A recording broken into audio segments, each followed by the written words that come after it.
Every morning I get up at about 5 a.m. and I go and I read for hours at Tim Hortons and I drink coffee. But during breaks, I look at YouTube videos and I look at what people like Ivy League intellectuals have to say about things.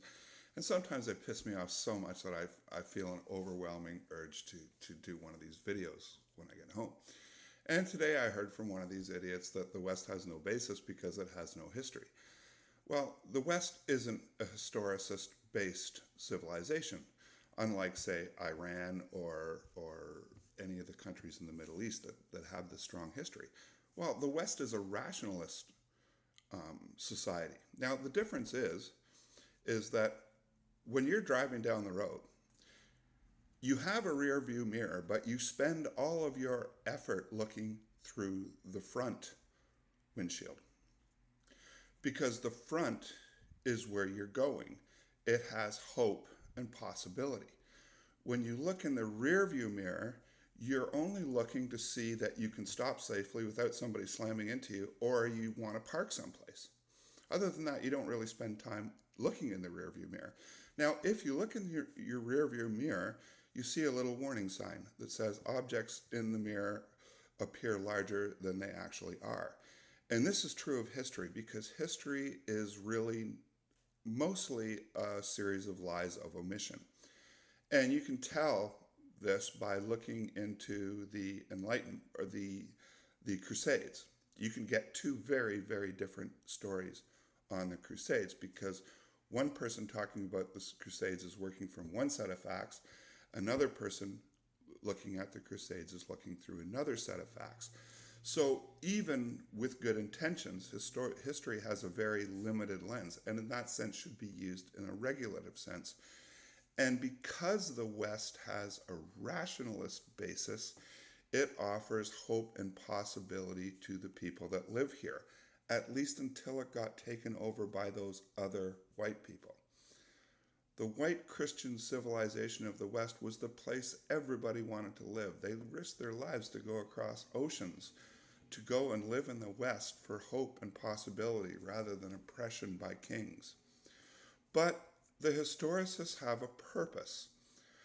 What history does, when we look back at history, we feel an urge to correct the errors of history.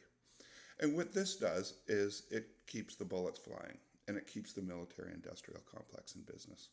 And the West now, instead of relying and betting on hope and possibility, our economy has transformed into a war-based economy.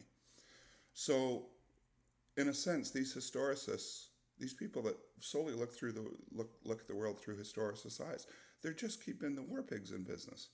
Now, if the war pigs went out of business, we'd all be working 10, 20 hours a week, and we wouldn't be looking at all these stupid wars on the screen. We would have lives filled with hope and possibility. But the historicists, these Old Testament Stone Age religions that are based, their entire existence is based in history, they will keep the military industrial complex in business and they will never stop fighting. And we should just stay out of it in the West and just let them kill each other because we have books, they can learn about Christianity. It's up to them if they want to learn about it or not. The West is better. And the West was more peaceful. And the West was the places everybody wanted to live because we based our society on rationalism. We drove down the road looking out the front and looking at hope and possibility rather than looking backwards. You drive your car down the road and you keep your eyes in the rear view mirror, you're going to smash into things. You're going to need a king. There's going to be a lot of fighting and a lot of problems. And that's what kings depend on. Without fighting, without conflict, without problems, kings go out of business.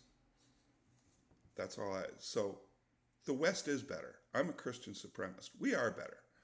And I feel no shame in saying that. In fact, I'm proud to say that I was lucky enough to be born in a society like this. The Ivy League is just a bunch of fools. There's just no point in listening to them. He's Ben Shapiro and Jordan Peterson and all. These people know more than they're saying. They're just out to mislead you. They're getting on the screen here and then they're putting all their money into Raytheon and all this stuff because they're there to keep the bullets flying. Thank you.